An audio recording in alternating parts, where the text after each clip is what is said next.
Je te propose mon scénario Bitcoin, épaule tête épaule, direction les 67K pour les prochains jours. Je te laisse bien évidemment commenter si tu es d'accord avec moi ou pas.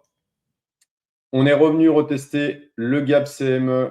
Le prix a très très bien fonctionné. Le gap CME a servi d'aimant comme indiqué dans la zone des 65. J'avais indiqué qu'on irait récupérer là. Comme on sait, il y a une belle phase de distribution qui s'est passée entre les 77 000 et les 83 000 dollars. On se retrouve maintenant avec un potentiel phase de distribution en épaule-tête-épaule, en épaule-tête-épaule. La deuxième épaule viendrait retester le haut du gap, le bas du gap CME.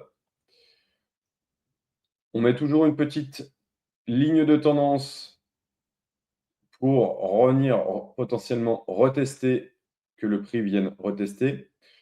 Pour travailler, eh bien, pour calculer le mouvement, on prend le haut de la tête centrale et puis on reporte sur la deuxième épaule.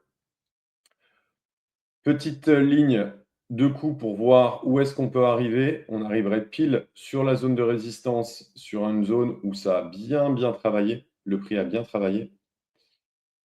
Et derrière, eh bien, on viendrait retester en fait cette ligne de tendance. On passerait dessous. Et puis derrière, eh bien, le flush arriverait.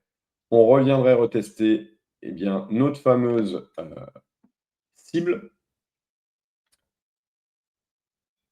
Et pourquoi je donne les 67 000?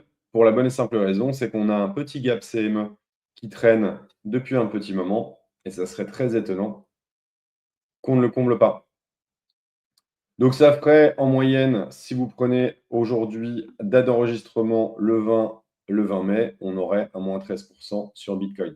Dites-vous que si on a un moins 13% sur Bitcoin, eh bien, potentiellement, on aura quelque chose de beaucoup plus profond sur les alts.